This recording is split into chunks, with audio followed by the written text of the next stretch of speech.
Welcome to Podcetera. Each episode is a journey of discovery as we delve into topics that pique our curiosity and yours. We feature in-depth interviews with fascinating individuals who have extraordinary stories to share. I'm Renee Lego. And I'm Joelle Ludovich. And this is Podcetera.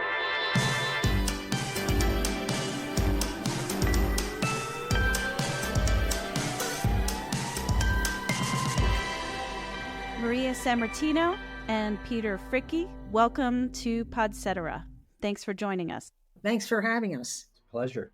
So, Peter, can you tell us a little bit about yourself and how and why you started out in Jersey Magazine? I was getting involved in LGBTQ organizations and politics in the central New Jersey area back in the mid-90s. And I got involved with a group in Trenton, and they were putting out a newsletter that became more of a publication beyond the organization. And that started it. And I was also involved on boards of a couple of statewide organizations at the time for LGBTQ activism, if you will. And it just kept growing from there. And then in 2002, there were some things that happened around the states that made a few of us question whether a statewide publication was needed. That's a longer story, but that's how I got involved. I was already with the organization doing a similar, smaller, local version, very local, black and white, newsletter, like a church bulletin almost, but it was about 20, 30 pages. It was getting there. And that's how it started. Maria, you are the editor-in-chief of the magazine. Tell me how you started with the magazine. A friend of mine was at an event and signed up to volunteer to work with out in Jersey. And she lived here and she left my number. Peter called here and asked for her and she wasn't home. And so at that time, I was writing a book about her titled The Frycki Files. He told me he was calling from out in Jersey. I said, I'm a writer. And he asked if she was here. I said, no, she's not here. I said, but I'm a writer. And he said, oh, will you please call my editor, Toby Grace, and talk to him because we're looking for people. I wrote some articles to send him. That was it. They invited me to dinner. I went to dinner at Toby's house, and he was a very interesting person, and rest his soul. And they asked me to be the news editor. And I said, I hate news. I'll do it. Because I thought this is an opportunity for me to learn something that I know nothing about. So let me do it. So that's how that happened. Peter, you mentioned some things that were happening in New Jersey that prompted the start of this magazine. We were involved in LGBTQ activism and politics.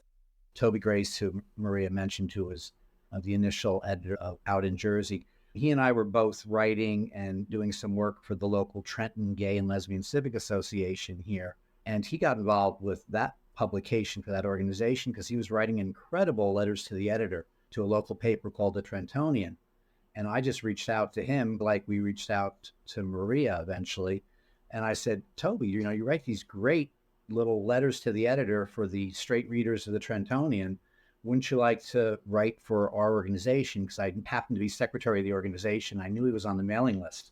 And I was like, we've got this great little newsletter and you would be great. And that's how he and I became friends. And 2002, all of the LGBTQ activism and things going on around the state, before there ever was gay marriage or civil unions or even domestic partnership, we started working together with that publication. But in 2002, I was at a diner one night after bar hopping with friends. It was a weeknight, so it was early, probably around midnight. And there's 6 people sitting at this table, I being one of them. At that time, there were 6 Black trans women that were murdered along the Atlantic City Expressway in South Jersey. This is probably, I'm going to say 2000 or 2001. I'd had to check the exact date, but I know it was previous and what prompted us to do some of the things we did. And out of the 5 other people there, it was like, why does the PGN in Philadelphia or LGNY, which was then the New York gay publication, only come into New Jersey when people are murdered or when there's big news about something horrible that happens within the gay community, and murder being the top of the list. And the murders in Atlantic City were particularly grotesque because they weren't just murders. They were Black trans women who worked the streets who were cut up in pieces and then left in garbage bags along the Atlantic City Expressway. As horrible as that sounds, that was the first time in many months, maybe half a year, that either of those out-of-state publications did any coverage of anything happening anything in the gay community in New Jersey. And being an activist myself, I was incensed a little bit. Other folks at the table were very incensed, even more so. Someone else said at the table, well, they don't call the Philadelphia Gay News because it's the New Jersey Gay News. And vice versa, they don't call it the LGNY because it's LGNJ. So what can we do about it? Because we were all sort of activists. And there was no real answer. It was just a bitch session. Why do they only cover us when there's bad news in New Jersey? And I went home that night. I don't know if I had a dream, who knows, revelation, whatever. The next day, mentioned it to Toby on the phone, the conversation I had the night before. He went to bed that next night, and 2 or 3 days later, he calls me up one day out of the blue, and he goes, why don't we start a statewide publication? And I said, what, are you kidding? He goes, well, there's a need for it. That would solve the problem. We'd have a New Jersey gay publication. He said, would you be interested? And I said, I'm definitely interested. That's way too much work. I can't do it. And he said, well, if not us, who? And that was how it started. If it wasn't us, who was going to do it? Somebody had to, not that we wanted to or needed to or had nothing else to do, but it was something that had to be done. And we were aware of the problem. And I did go to school at Rutgers for journalism and communications 30 years before. And Toby was an English professor at the College of New Jersey and did a lot of work with young people in Mercer County through the prison system. He was a great mentor, and I had at least a tiny bit of knowledge about what it was like to do something with publications, but I knew nothing and he knew nothing. We had no idea what we were getting into. Maria, as editor-in-chief of the magazine, how do you ensure that your content is inclusive and representative of diverse experiences within the LGBTQ plus community? Whatever comes up in the gay community in New Jersey, that's what we cover. Doesn't matter to me what it is, how it is. People reach out to me all the time and send me all kinds of stuff, but there's so much going on in New Jersey, and so we make sure that we try to cover as much as we can. Can you talk a little bit about the writers that you have writing for you, how you assign the stories? I always ask people, what do they want to write? Whatever they want to write, that's what I'm going to give them. If they don't like it, I don't want them to write it because they're not going to do a good job. So I always ask people, what is it that you want to write? And then they'll say to me, I want to write entertainment. I want to write news. To me, that's the most important thing, is to always talk to the writers and find out what is it that they want and then give them what they want. That's how it works. And as far as diversity, we're always concerned with inclusiveness and having different voices. We know there are problems. We know who we are, and we know we need the other parts of the community. Maria and I, we're the L and the G. There's got to be a lot of B and T and Q and young people and all different types of people that are into all different types of things.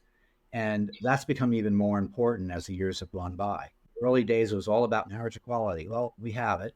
It was all about safety in the workplace. And in New Jersey, at least, we're protected for a whole lot of reasons that a lot of other people in a lot of other states aren't. But there's still so much horrible stuff going on right in this state that sometimes gets pushed to the side by the mainstream media. So we're able to pounce on it, if you will. And when we're all over, like what's going on with the librarians and the boards of education now about banning books and stopping drag queens from being anywhere near young people, it's still happening, and it's happening right here in this state, which is a little bit of a shocker. Toby Grace, who started this publication, editor emeritus, I think saw this coming before his untimely death. And one of his last two editorials, or we call diversions or something like that, it's like he almost was predicting that we were going to have this backlash against our community. And sure enough, it came. I'm glad he didn't have to see it. He was at the forefront right after Stonewall. He wasn't there. He was living in New York City at the time. He was in Delaware that weekend, but the week he returned to New York, he was part of that movement that got us here 55 years ago. He did so much more than I could ever even dream of doing. And I don't dream of doing that kind of work. I'm more of a pencil pusher here than an activist anymore. My activism is to get other people to become activists, to get the young people involved, and to get people that have an interest to realize they can do something. Because look what Toby and I did, because somebody had to. So you take up the gauntlet and you move forward and you do what you can. And you can be really surprised how many people you can affect over the years. I'd like to take us from that first 6 people sitting at a table having this conversation to the creation of your first edition. What was that like? And what kind of obstacles or challenges did you face as you were trying to lift this magazine into creation? There was a previous newsletter type publication, was the Trenton Gay and Lesbian Civic Association, that already was beyond Trenton. You were already distributing that in New Hope, Philadelphia, and Asbury Park, maybe even New Brunswick, I'm not sure. We were beyond Trenton already, and that's part of the reason we started it too, is that people in Cape May and up in Newark and Jersey City were asking for it, and we're like, what the hell do they want a Trenton Gay and Lesbian Civic Association publication for? It's all about Trenton. And some people said some nice things, like, well, you are the capital city, you're in the center of the state. But what they really were clamoring for was the bigger picture of the entire state. So we just took what was there. The writers that were there were all Trenton-based at the time. That's not at all the case. We're not even New Jersey-based anymore, some of us. But it is really incredible how you took the core group of 5 or 6 people. They weren't the people at the diner, by the way. There were 5 or 6 other people. And we just grew, and we changed the name of the publication from Trenton-based to Out in Jersey. That's a whole nother story how we came up with that name, because we hated, that was probably one of the hardest kind of conceptual things. What's the name of this thing going to be? Is it going to be Rainbow? Is it going to be LGBT? Is it going to be New Jersey? Is it going to be this? We hated everything. Everything we came up with was just a horrible name. And we were like desperate because we were going to the printer in a week and had to have a new name. And I don't know. I woke up one morning and I just said, we want the name Jersey, but not New Jersey necessarily. And we don't want Rainbow. We don't want LGBTQ, all the letters, because they're going to add more, which they do all the time. And there's Out Magazine, and we're in Jersey. Jersey people are Jersey. They're not New Jersey. They're Jersey. And I said, Out in Jersey. Simple, 3 words. Says who we are, says what we're about, says what we want to do. We're going to cover the out community in New Jersey. And it worked. The biggest pitfall was distribution and advertising in dollars, like it is for any business. The money really wasn't there. It took a long time to find it, but it kept growing little by little, bit by bit. Everybody worked for free at the beginning. I still work for free. Most people practically get almost nothing for the amount of work they do. At the beginning, those first 5 or 6 years, nobody got paid. And everybody was doing incredible work. That's a group of 10 or 12 of us, which grew beyond Trenton to Asbury Park, so people up in North Jersey, some folks down in the Atlantic City area. Over the years, it just kept growing and growing as more and more people realized what we were trying to do and wanted to be a part of it. I know you sort of work as a team when you're ready to put the magazine out. How do you navigate the balance between advocacy, entertainment, and education within the magazine? I don't know how I navigate it. It just happens and we just do it. The answer is I don't know. It comes natural for you. It really does. Yeah. It's just something that I don't even think about. And I love what I do.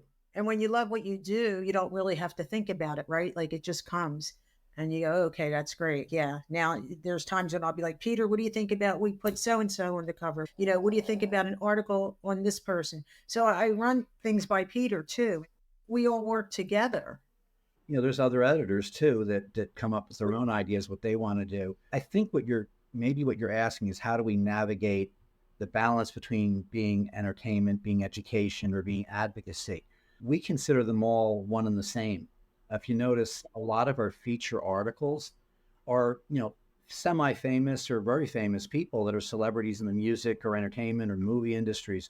But you'll see a thread of every single one of those articles where we talk about why being LGBTQ and being out is important, how they maybe came out, how that changed their lives and people around them. And that's the advocacy part of it. I've always considered us, and there was this discussion early on, the very early days, that we were going to be the New York Times of gay magazines, which never happened, because I realized early on that we do have a point of view. We're not the New York Times. We're not the Star Ledger or the Philadelphia Inquirer. We're Out in Jersey. We have a point of view, and that's who we are. We're activist journalists, and we like to see that the people we interview. We like to interview people that are doing something, not just because they want to be in the publication. And Maria has done an incredible job of finding those types of articles and those kinds of people. And, are out in the community doing the different things they do, separate from writing for us. And they come up with some incredible ideas sometimes. They do. Writing for our magazine is a form of activism in itself, because here we are out there, putting ourselves out there. And I think that everyone considers themselves an activist writing for our magazine. It's important. It's important to have our community know what's going on, especially in New Jersey. It's really important because we get letters from people who are so happy. When they find us, they love us, and it's great. It's good to be loved. Do you try to make sure with each edition that you represent the community as a whole, underrepresented parts of the community that may not get visibility as much? Or are you driven more by, hey, this is what's happening right now in Jersey, and we build the magazine around that? How's that process work, and how do you look at representation across the community? It's just important to represent everybody. I don't know. I can't answer that question because it just happens. It's important. We talk about it often to make sure that 80% of our content never goes in the print issue. We're a bi-monthly print publication, but we have new stuff online almost every single day. How many people do we reach a month online? Between 16 and 20,000 people monthly. Unique visitors. I mean, some of those people are repeat visitors almost on a daily basis. If nothing else, they check out our events page to see what's new happening near them. But I think people talk about marginalized communities and stuff like that. We make a conscious effort, and we have, to try to have every part of the community represented, because we are not the lesbian magazine or the gay magazine or the North Jersey magazine or the South Jersey magazine. And Maria knows how many times I say, we're a little heavy on North Jersey this month. We have to be cognizant of that next time that we cover something in Southern New Jersey. How many times we fret all at the last minute because we don't have anybody of color in the publication. Oh my goodness, how could that have happened? Or no trans stories at all, which is the biggest deal right now in New Jersey. So we focus on trying to balance north to south, all ethnicities, all the different parts of LGBTQ as much as we can. We fail all the time, but I love it when I go to North Jersey and people say we don't cover them enough. It's all about South Jersey. And then I go down to South Jersey and I hear the exact opposite. We cover everything in North Jersey, nothing about South Jersey. Everybody's complaining they're not being covered enough. That's a nice problem to have because they all think everybody else is getting covered. So we must be doing a pretty good job of balance. The problem is we don't have as many pages or as many writers to do everything we'd love to do. Every single day we get so many pitches for stories and people that want to be interviewed. And you just have to go through the list. What do we have here and who will do that? And what's important and who wants to do it. You interview people who are filmmakers. Well, you're a filmmaker. That makes sense to me. Alex writes about the opera. She's an opera singer. That makes sense to me, and she wants to do it. And that's the thing. When people want to do that, they just do such a great job. So that's how it happens. It just happens naturally. My first interview with Out in Jersey magazine was Felipe Rose from the Village People. And Maria threw me into the fire. And I don't consider myself a writer. And she was like, you're going to interview Felipe Rose, and the article's due in, 5 days or so. It's a really short amount of time. I'm like, what? I know it was a short amount of time. 2 weeks. You did a great job, though. Thank you. You did do a great job. Thank you. I appreciate that. Quite a character. Interesting person. For sure. It was important. Joelle, you do well under pressure, evidently. Yeah, that's right, Renee. That's my producing history.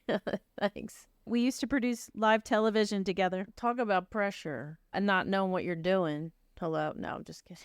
I want to ask a follow-up. The magazine is a high-end, glossy publication. How do you keep that going? There's not many of those around anymore in the gay and lesbian community, LGBTQ plus community. How do you keep that going? We just do what we do. That's all Peter. When Toby, Grace, and I started this in 2002, and just before that, there were about 145 to 165, depending on how you count them, local LGBTQ companies that were printing newspapers, magazines, like what we do. Some better quality, some not. some excellent quality, some of them covering large areas of the country, like a whole state, like we try to do. Others of them very specific to a small city like Rochester, New York, or Erie, Pennsylvania. A lot of those publications are no longer with us in print, and they tried to survive online as an online publication, and in most cases that didn't work out too well. And I don't know the reasons for each individual problem when they stopped printing, but I can tell you what happened with us back in 2009 when the housing crisis came and everything went to hell for about a year. We lost about half our advertisers within like 3 months. And it wasn't because necessarily they didn't want to spend the money on advertising. They were just out of business, because in the early days of this publication, most of our advertisers, unfortunately, were still centered around Asbury Park and Trenton, New Jersey, and were small, very small businesses, the kind of businesses that don't even advertise with us anymore because they're that small and that local. And when that balloon burst in 2009, so many of those businesses went under that it wasn't even a case of when the recession ends, will you come back as an advertiser? When the recession ended, they weren't there anymore. So we had to make a decision back then when we were 64 pages, I think, in 2008 and 9, about where we are now. And we were thinking of going all online, like a lot of the other gay publications and even mainstream publications around the country that were having problems getting advertising. And there was a powwow in my backyard. There were about 8 or 9 of the key people with the publication at the time. And I didn't want to end the publication. I don't think anybody did, but the money wasn't there to keep going.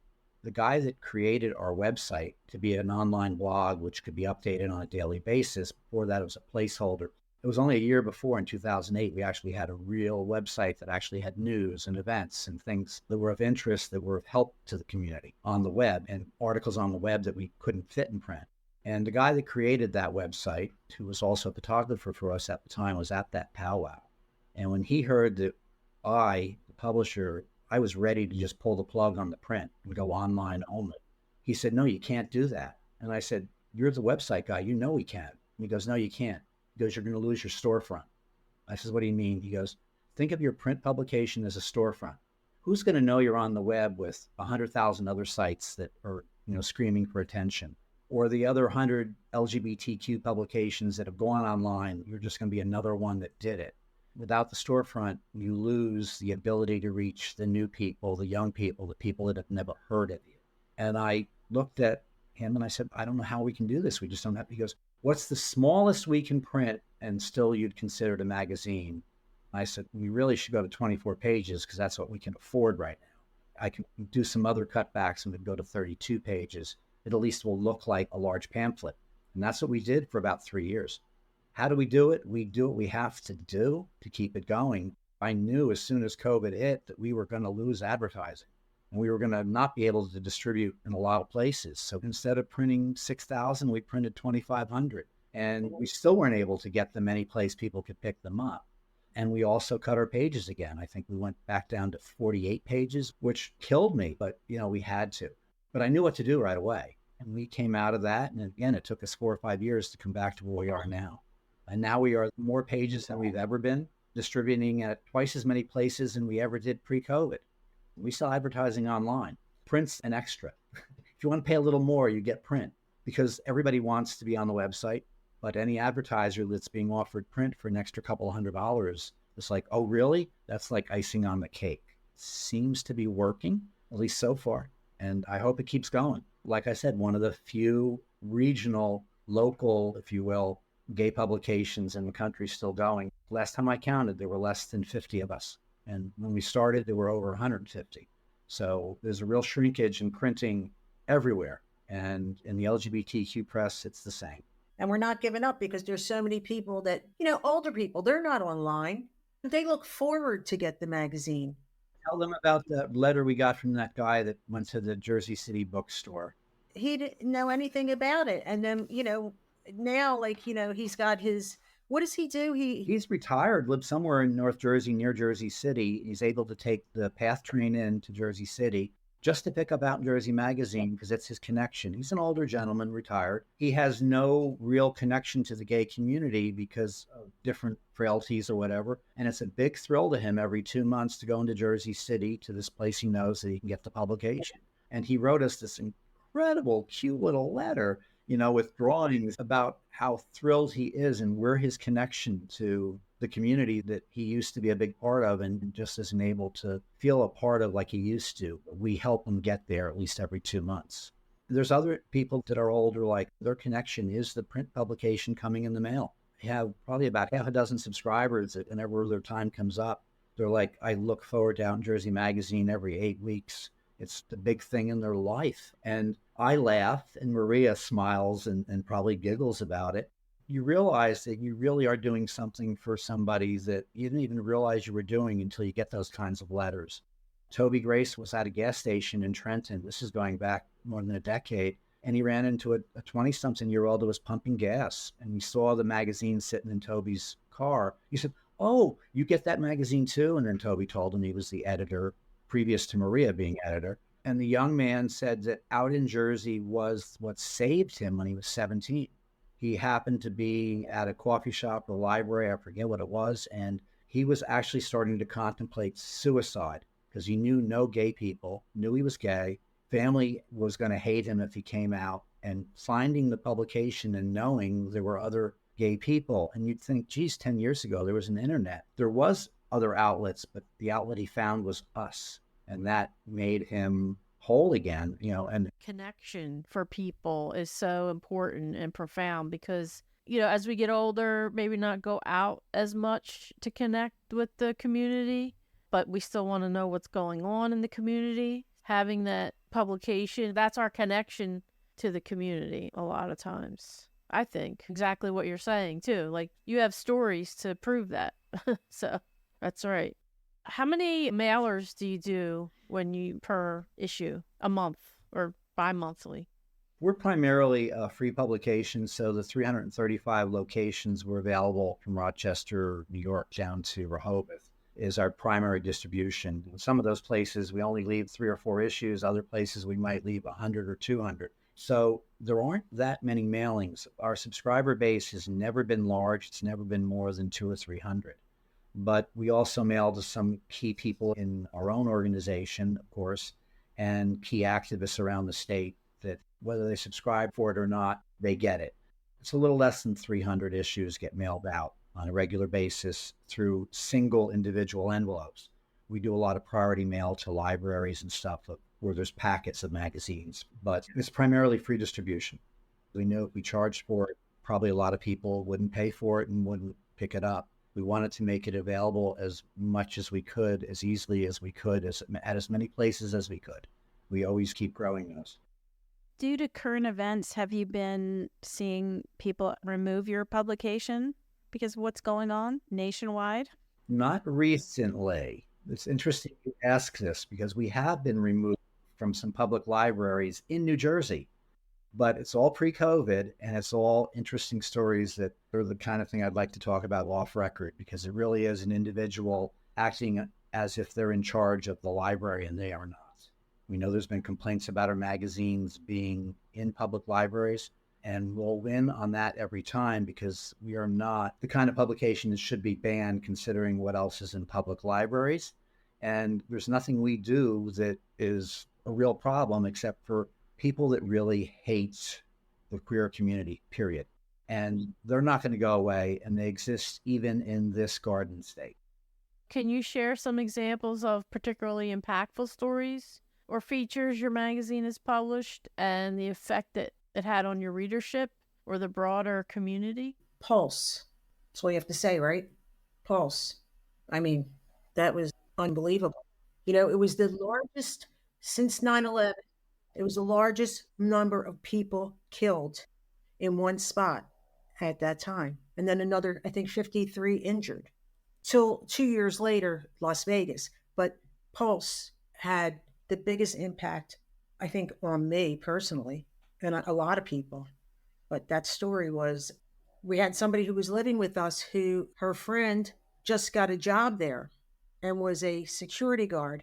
at the front desk, and she was one of the first killed. So that to me was the biggest impact. We took the front cover, and the front cover was solid red with a big white and blue tier that took up the whole front cover.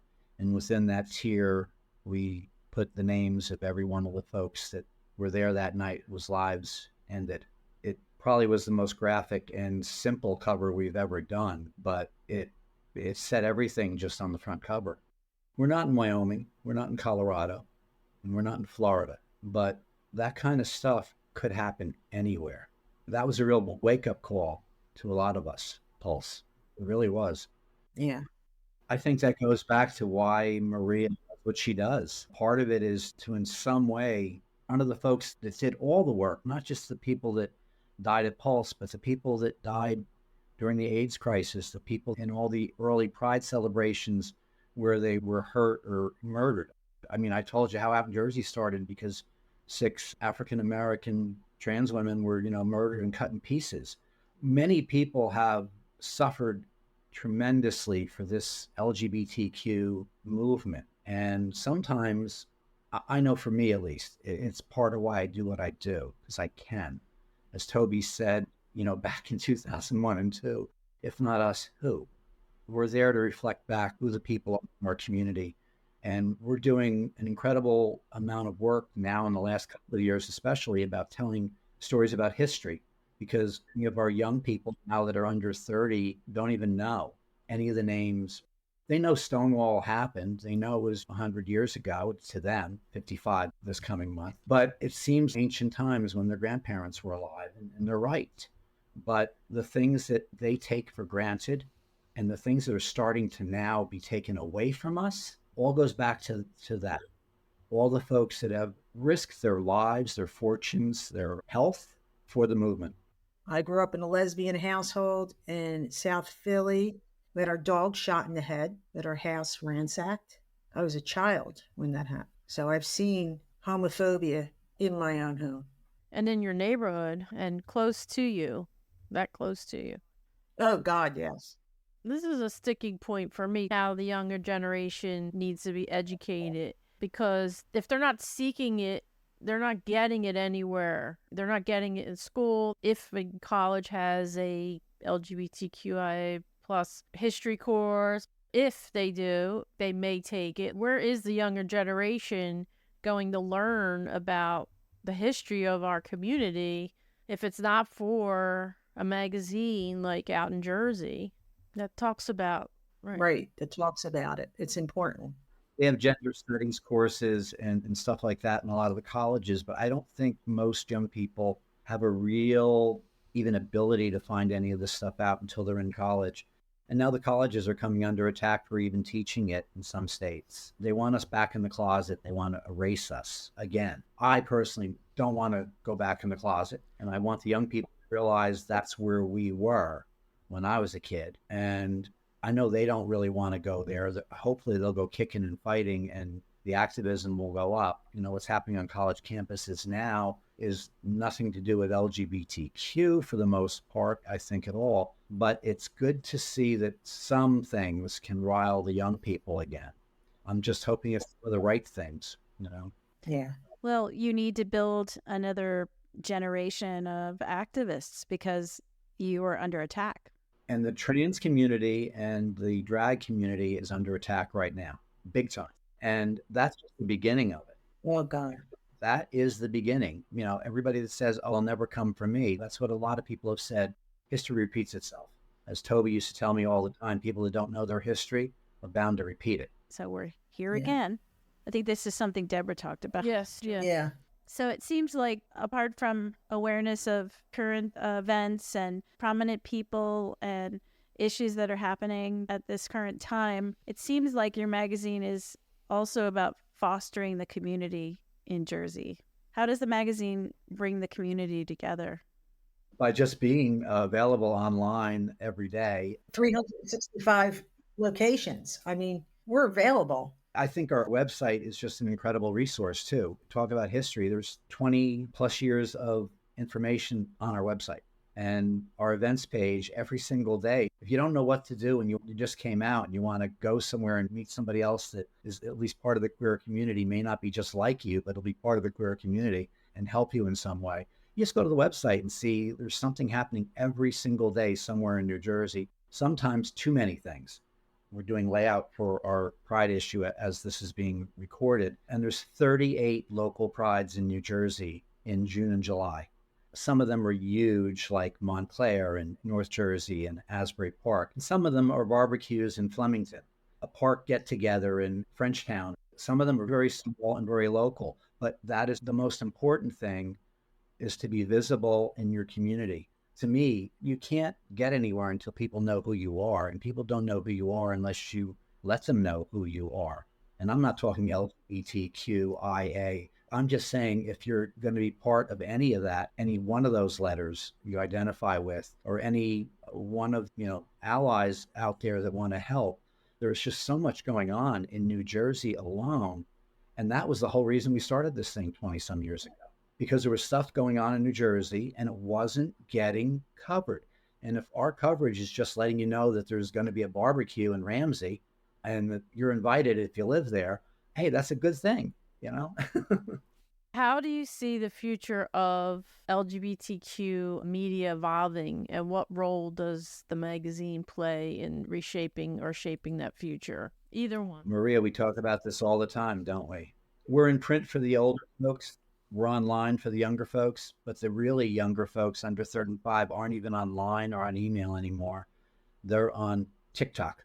I don't understand TikTok. I don't get it, but we have to reach those folks. And we're going to be on TikTok probably within a week or so. The big thing that we want to get going before the end of May, our staff are going to be doing little TikTok things because we need those people under 35 who I ran into last year at several of the prides in northern New Jersey and found out once again, we're at the beginning where they don't know who we are. Oh, I've never heard of Out in Jersey magazine. There's a magazine. Oh, I don't read a magazine. Well, we're online. Oh, I don't go online. And I was like, oh my God, we're back where we started, where you can't reach the young people because we don't know where they even are. And I found out they're all on TikTok. I watched my nieces, they're in college. All they do is TikTok all day long, even when they're watching TV at dinner with their parents. The only time they're not on TikTok is when they're driving their cars. We're going to be on TikTok because that's the only way we can reach them. And hopefully little by little, they'll realize we're there and they'll make those connections to some of our articles online, I hope.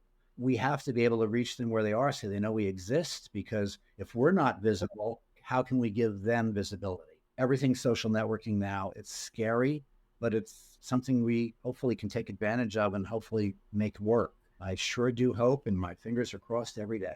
So one thing you should know is that Meta, which runs Facebook and Instagram, are not allowing you to promote social issues. So if I wanted to boost a video, let's say about our previous guest, and she's talking about, an LGBTQ plus issue, it will evaluate the video and say no. TikTok, so far, isn't one of those platforms that's doing that. Now, you could post your videos on there. You can post them on Instagram, but try to boost them. And it's not just the LGBTQ plus community. This is any social issue, whether it's inclusion or whatever. It's evaluating those videos. So we're being suppressed. It wasn't like that 4 or 5 years ago on Facebook. Yeah. We haven't done any boosting ourselves in years, but we used to be able to boost anything. If you wanted to pay for it, sure enough. Yeah, they'll take your money, but now they're being more discerning, which is interesting. So good luck. Here's hoping that TikTok stays and is not, or either bought by a U.S. company, whatever's going to happen. As long as Elon Musk doesn't get a hold of it, we probably will be okay. I'm sure that just with the community that you cover, I wonder if you've had any criticism or feedback or any backlash through the years. Hopefully not. Personally, I have not. I mean, I don't go anywhere where I'm not celebrated anyway. So if that was happening, I wouldn't know because I don't go there. I only go where I'm loved. I'm not going anywhere where they hate me, So I have not experienced anything like that because, like I said, I experienced it as a child. I'm not going to experience it as an adult. We do get the occasional hate mail from what I would call the other side that gets mailed to the main office. But it's rare, never has a return address, and it's always just full of shit. I was looking through the last one that came 2 months ago, and it's articles from 2018 that have been debunked over and over again. And whatever. If they want to believe it, they're going to believe it. And good luck for you in Texas. I know. What I was going to say, Maria, is just a reaction to you saying, I'm not going to be around anybody I don't love. And I think that's a great way to look at the world. Anyway, why spend your time where you're not going to be fed in mind, body, and soul and heart? Right. I just wanted to say I really like that. So we're nearing the end of the interview. Couple more questions. Can you discuss any initiatives or campaigns your magazine has undertaken to advocate for the LGBTQ rights or promote social change? What we really do is, as citizen journalists, activist journalists, is cover the people that do those things. That's the best way I can put it. And Maria and I are always cognizant, if someone's doing something good in the community and needs a little bit of a push, well, let's cover them and what they're doing, or cover what they've already done. Our Out Profile feature in every issue is about people that are doing good work in the community from the area and what they've done and who they are, so people get to know them. That's really an important thing to me. And we always try to accentuate the positive in that. There's so much negative. We are not a negative publication. We do our cartoons that are anti-Trump and, anti-Republican crazy, but we are not a negative publication. We really like to accentuate the positive within our LGBTQ community. For instance, we get books and movie reviews and stuff ahead of time all the time. And as Maria knows, we have a policy. If we send it to one of our reviewers and they hated it, it's like they never were there, because we want to promote good stuff. We try to accentuate the positive, and that's probably a little bit different than what Walter Cronkite did when I was a kid on TV, or what the New York Times or Washington Post do. I know bad news and horrible news and grotesque news sells, and I know that, but that's not what I started doing this for. Right. We don't want to break people down. There's no point. I want to lift people up. That's, to me, like to say something bad about somebody, there's no point in that. I'd rather just lift people up. Just because I don't like your show doesn't mean it's not good. It's my opinion. Could be good. I don't know. So, Peter, you talked about citizen journalism, grassroots journalism, and I think that's so needed right now. And it's really where a lot of journalists are being able to really write about what's happening. It's really important to have the magazine be that format, I think, personally. It's a lot like what Renee and I were doing too with Philly Live, that we were doing, stories and topics and things that mainstream media wouldn't touch. And I mean, we were doing that 20 some years ago too. So we all seem to be like sort of on the cutting edge, and now it's come full circle. We really need to have and continue to keep public media going for the people. Any advice from either of you for anyone who's wanting to start a magazine or become a journalist or writer or editor-in-chief? Call me. That's my advice. Call me. I mean, anytime a young person says to me that they want to write, well, okay, then you're going to write. So I'm always down to encourage people, writers, and I always want to encourage people if that's what they want to do. I'm here to help. There's not a lot of money in it. There used to be. Believe me, there's nothing glamorous about this job. Not at all. Yeah, if you think this is glamorous being the publisher or being the editor-in-chief like Maria, it's not. It's just work and a lot of grief. A lot. Yeah. But you got to do it for the love of. You're not going to make a lot of money. There was a time when the Hearst newspaper empire and all that, yeah. But nobody in the magazine business, newspaper business, or even newsletter business is really making a lot of money at it anymore. If anything, everybody's cutting corners, everybody's being laid off. It's not a growth industry. Even online, there's no money to be made usually, unless you are really lucky. I'm constantly amazed at these young people who want to be influencers, including my own niece, because there is money to be made there. I don't get it. But is that what the new journalism is, being an influencer? Okay, I like red, you like blue, or I want this color, I want that size. I don't, whatever. But journalism is not a growth industry or a place to get rich. It never was for the most part, and probably even less so today. You got to really want to do it. But I'm going to say what matters to me here is that, at the end of the day, if it's something you really want to do, you should do it. Because if it's something you really want to do, you're probably going to really want to do it and do it well once you learn the ropes. And there's something I post on my refrigerator that I look at every now and then. And it says, if there was one thing you could do today and know you could never fail, what would that be? Just think about that. And that's what I'll say to people that think they want to be a journalist or a publisher. If you want to do something, do your homework, plan ahead, and figure out how to do it. I didn't know how to run a magazine when I started this darn thing. I had no friggin' idea. Toby and I used to laugh 5 years later. If we knew what we know now, and that was back in 2007, we sat there one night and he goes, Peter, if we knew what we know now, would we have done this? And we both looked at each other and said, no way.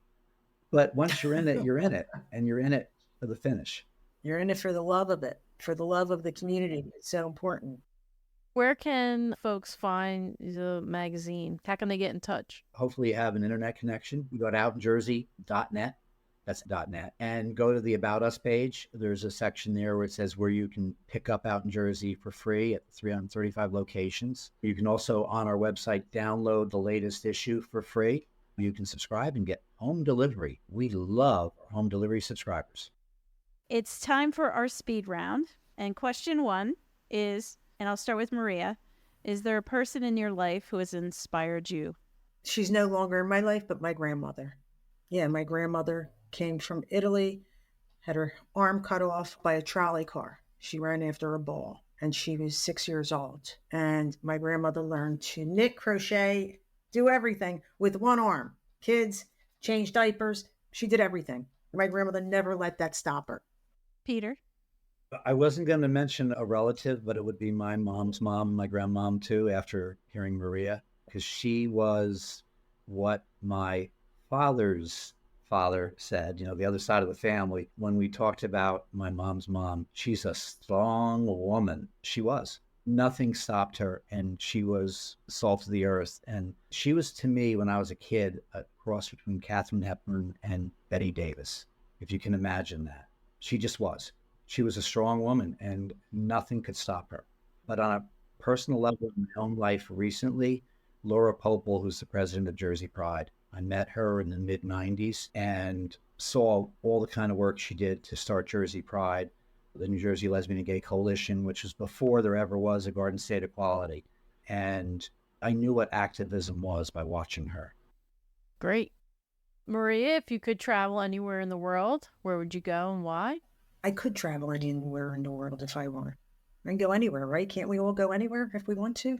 I'm happy where I am right. I lived in Amsterdam with Alex, and she said, where do you want to go? You want to go to Greece? You want to go to Italy? Where do you want to go? And I said, I want to go to New Jersey. I want to go home. I want to go to New Jersey. Peter? I've been out of the United States only twice in my life, and I've never been to Europe, so I really want to go to Spain and France. Everything that I've heard about both of those countries really makes me want to go there and see it. And it's something that's way at the top of my bucket list, if you know what that is. Do you have any hobbies or interests that you are passionate about? Current events would probably be it, because I don't have the time I used to have to do other things. I used to collect toy trains, don't do that anymore for a long time. But I like to bicycle, and I like to watch biographies and documentary movies. I'm a history buff and a current events buff. I read all the time. In a way, maybe I was made for what I do. Maria? I'm an artist besides the magazine. That's what I do. It's not a hobby. Last question for the speed round. What's your favorite food and why? Italian. I love cooking. I just like breakfast. I'm into eggs on an English muffin. That's my thing. I could eat breakfast 3 meals a day if it would be healthy. Our last segment is called Question Down the Lane, and we ask each guest to provide a question for our next guest. Maria, when you look at the world today, what is the one thing you wish you had done differently and why? Nothing. I don't regret anything. I mean, no. I would have finished college. I went to Rutgers for 3 years and never finished. I've gone back to school several times in county college, and I have enough credits, but I never got a degree. And it doesn't matter at this point in my life at all. But every now and then I think to myself, it would have been great to have had that degree. But then I wonder what might have happened. I probably wouldn't be doing what I do now. And I have to say, I never graduated. When will Out in Jersey June issue be out so people could pick it up, the Pride issue? The magazine always comes out just before the beginning of the month. It's been a pleasure to talk to you today about Out in Jersey magazine. Thank you for joining us. We really enjoyed the conversation. Thank you for having us. Thank you. If you enjoyed this episode, please leave a review and share Podcetera. And be sure to follow and like the series wherever you enjoy podcasts. For Podcetera, I'm Renee Lego. And I'm Joelle Ludovich. Thanks for listening. See you next time.